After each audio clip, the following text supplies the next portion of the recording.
Hello everyone, welcome to my YouTube channel education life. मेरा नाम है निशा और आज हम लोग डिस्कस करेंगे 20 साइंस के क्वेश्चन। मैंने सारे क्वेश्चन साइंस के वो क्वेश्चनों से लिया है जो पिछले एग्जाम में हर स्टेट पीसीएस में पूछ चुका है। जैसा कि आपको पता है कि 30 सितंबर को एग्जाम में काफी डेट नजदीक आ गया, 8 से 9 दिन बचे हैं एग्जाम के। आज 21 हो गया और 30 को एग्जाम ही है, तो काफी पास हो गया एग्जाम। तो हम लोग रिविजन करेंगे, ओनली रिविजन। तो बहुत ज्यादा लंबा या लेंदी क्लास में लेने की कोशिश नहीं करूंगी, बहुत शॉर्ट 10 से 15 मिनट का क्लास होगा जिससे आप रिवीजन कर सकते हैं। मैंने वही सिलेक्टेड सारे क्वेश्चन लाई हूँ। मैं बता दूं 20 क्वेश्चन सिलेक्टेड है, यहाँ से 2 क्वेश्चन तो आ ही जाएंगे साइंस में। मैंने जितने भी साइंस के क्वेश्चन वो सीरीज कराए हैं आपको एमसीक्यू फॉर्म में, आप जाके देख सकते हैं। सारी घटना चक्र मैंने एमसीक्यू कराए हैं, काफी यहाँ से क्वेश्चन आने की पॉसिबिलिटी। और अक्सर आपको पता है कि बीपीएससी यहीं से क्वेश्चन उठाता भी है। चलिए वीडियो को स्टार्ट करते हैं बिना देरी के। उससे पहले अगर आप मेरे चैनल पर न्यू है तो प्लीज चैनल को सब्सक्राइब कर लीजिए और वीडियो को लाइक और ज्यादा से शेयर करिए। जैसा कि फर्स्ट क्वेश्चन है, ध्वनि का वेग अधिकतम होता है, तो आपको बताना है कि ध्वनि का वेग अधिकतम होता है किसमें। तो फर्स्ट ऑप्शन है वायु में, सेकंड ऑप्शन है धातु में, थर्ड ऑप्शन है, 1 मिनट इसको मैं थोड़ा सा इरेज कर दूं, बस 1 मिनट रुकिएगा। हम्म तो ए ऑप्शन है वायु में, बी ऑप्शन है धातु में, सी ऑप्शन है द्रव में और डी ऑप्शन है निर्वात में। यूपी लोअर सब में पूछ चुका है। इसका डेट भी बता दो, तो ये पूछा है डेट 2008 में। 1 मिनट पेन चूज कर लो। हाँ, तो 2008 में ये पूछा है और 2010 में ये पूछा है, ठीक है।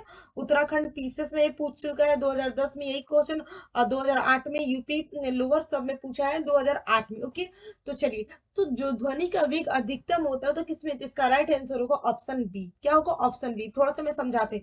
तो ध्वनि का वेग अधिकतम होता है किसमें, तो आपको इसका राइट आंसर मैं बता दूं धातु में। तो जो ध्वनि की जो गति है वो भिन्न भिन्न माध्यमों में भिन्न भिन्न होती है। जो ध्वनि की हमारी गति है वो भिन्न भिन्न माध्यमों में क्या होती है, भिन्न भिन्न होती है। इसका माध्यम अलग से इसका जो गति भी चेंज हो जाता है। जो ठोस ठोस सामान में, जब भी आंसर में आप लोग ऑप्शन में ठोस देखिएगा सबसे ज्यादा ध्वनि गति उसमें। तो क्योंकि ठोस माध्यम में जो ध्वनि गति होती है सर्वाधिक होती है, किसमें, ठोस में। तो यहाँ पे मैं लिख देती हूँ ठोस में सबसे ज्यादा। ठीक है, सबसे ज्यादा ठोस में होती है, किसमें होती है सबसे ज्यादा, ठोस में। गैस में सबसे कम होती है, गैस में सबसे कम होती है। ठीक है, तो इतना याद रखिएगा, ठोस में सबसे ज्यादा होती है, गैस में सबसे कम होती है। ध्वनि का वेग माध्यम के घनत्व पर निर्भर करता है, किस पे, घनत्व पर। इसके घन माध्यम के घनत्व पर निर्भर करता है, ठीक है। ध्वनि क्या क्या याद रखना, ध्वनि का वेग उसके माध्यम के हिसाब से चेंज होता रहता है। ध्वनि का वेग सबसे ज्यादा ठोस में होती है, सबसे कम गैस में होती है। उसके जो वेग है वो घनत्व पर निर्भर करता है। और जो ध्वनि है ठोस, गैस और द्रव, यहाँ पे मैं द्रव, तीनों से होकर गुजर सकती है। कहाँ से होकर गुजर सकती है, जो ध्वनि का वेग है ठोस, गैस, द्रव, तीनों से होकर गुजर सकती है। और जो ध्वनि की गति है, जो ध्वनि का तरंग है, जो ध्वनि तरंग है, उसको संचरण है, उसको चलने के लिए किसी न किसी माध्यम की आवश्यकता होती है। उसको संचरण करने के लिए किसी न किसी माध्यम की जरूरत होती है। ठीक है, इसके लिए ध्वनि की गति करने के लिए कोई माध्यम चाहिए चाहिए होता है। ठीक है, और जो ध्वनि तरंग है उसको यांत्रिक तरंगे भी कहते हैं। क्या कहते हैं, यांत्रिक तरंगे। यांत्रिक तरंगे कहते हैं। ठीक है, यांत्रिक तरंगे यहाँ पे, तो इसको यांत्रिक तरंगे भी कहते हैं।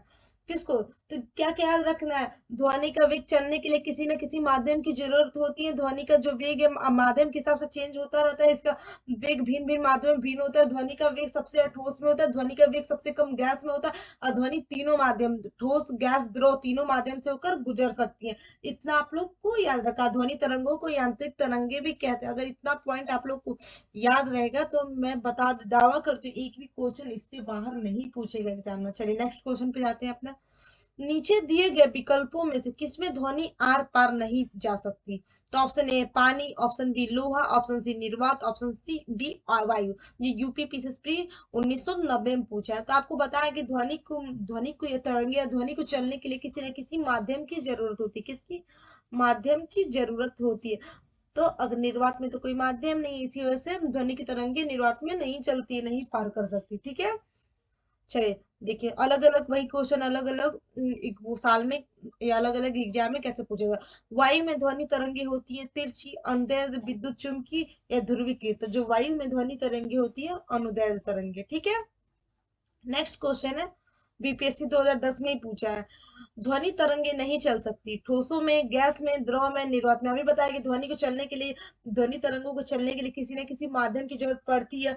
इसमें लेकिन ठोस में तो वो चल जाएगी, गैस में भी जाती है, द्रव में भी जाती है, इसमें निर्वात में वो नहीं जा सकती। इसका राइट आंसर होगा निर्वात। यूपी पीएसपी 2014 में पूछा है। नेक्स्ट है म्यूजिक कॉन्सर्ट के लिए, जो म्यूजिक कॉन्सर्ट के लिए हॉल की दीवारों को, ध्वनि को बढ़ाना चाहिए, ध्वनि प्रेषित करना चाहिए, ध्वनि को परावर्तित करना चाहिए, ध्वनि का अवशोषण करना चाहिए। इसका राइट आंसर होगा ऑप्शन डी, ध्वनि का अवशोषण करना चाहिए। सारे क्वेश्चन मैं बता दूं, सारे क्वेश्चन काफी इंपॉर्टेंट है, सब आप लोग को रटा होना चाहिए। नेक्स्ट क्वेश्चन है 6 क्वेश्चन, लगभग 20 डिग्री सेल्सियस के तापक्रम पर किस माध्यम में ध्वनि गति अधिकतम होगी? हवा में, पानी में, कि ग्रेनाइट में, कि लोहा? तो आपको पता है कि आपको बहुत इजी आंसर है इसका। जिसका कॉन्सेप्ट तैयार रहेगा वो समझ जाएगा कि सवाल क्या है। तो ध्वनि की वेग सबसे अधिक होती है ठोस में। ठोस इसमें क्या है ऑप्शन में? लोहा है, तो लोहा। छत्तीसगढ़ पीसीएस 2004 में ही पूछा, देखिए। नेक्स्ट है ध्वनि तरंगे निर्वात में चल सकती है, केवल ठोस माध्यम में चल सकती है, केवल गैस में चल सकती है, या ठोस से गैस दोनों माध्यम में चल सकती है? आपको अभी बताया कि जो ध्वनि तरंगे है ठोस, गैस, द्रव तीनों में चल सकती है। तो इसका ऑप्शन में क्या है? ठोस और गैस दोनों माध्यम में चलती है। इसका राइट आंसर ऑप्शन डी होगा। यूपी पीसीएस 2002 में पूछा है। चलिए नेक्स्ट क्वेश्चन है, एक अंतरिक्ष यात्री अपने सहपाठी मीन्स अपने दोस्त या फ्रेंड बोल दीजिए, या सारथी बोल दीजिए, अपने सहपाठी को चंद्रमा की सतह पर सुन नहीं सकता, क्योंकि ऑप्शन ए उत्पादित आवृत्ति ध्वनि आवृत्ति से अधिक होती है, रात्रि में तापमान बहुत कम और दिन में अत्यधिक होता है, ध्वनि प्रचारित करने का माध्यम नहीं होता, और ऑप्शन डी चंद्रमा की सतह पर कोई क्रेटर है। यूपी पीसीएस मेन 2004 में, 2013 में पूछा, सॉरी। तो इसका राइट आंसर होगा ध्वनि प्रचारित करने का माध्यम नहीं होता। क्या होगा इसका? ध्वनि प्रचारित करने का माध्यम नहीं होगा, सी।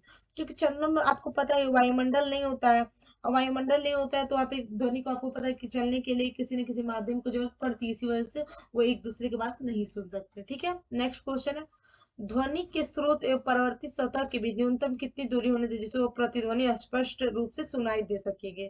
10 मीटर की, 17 मीटर की, 24 मीटर की, 30 मीटर? इसका राइट आंसर है 17 मीटर। काफी इंपॉर्टेंट क्वेश्चन है, 5 स्टार में इसकी रेटिंग देती हूँ, पूछा जा सकता है। ठीक है, नेक्स्ट क्वेश्चन है, ध्वनि का वायु में वेग अनुमानता है, तो बताना है कि ध्वनि का वायु में वेग कितना होता है? 10 किलोमीटर प्रति सेकेंड, 330 किलोमीटर प्रति सेकेंड, 10 मिलीमीटर प्रति सेकेंड, या 3 गुणे 10 के बाद 10 मीटर प्रति सेकेंड, या 42वें बीपीएससी प्री 1997 में पूछा था। इसका राइट आंसर होगा 330 मीटर प्रति सेकेंड। नेक्स्ट है, चंद्रमा के धरातल दो व्यक्ति एक दूसरे की बात नहीं सुन सकते, क्योंकि नहीं सुन सकते होगा क्योंकि चंद्रमा पर उनके कान काम करना बंद कर देते हैं, चंद्रमा पर वायुमंडल नहीं है, चंद्रमा पर विशेष प्रकार के अंतरिक्ष सूट पहने रहते हैं, चंद्रमा पर ध्वनि बहुत ही मंद गति से चलती है।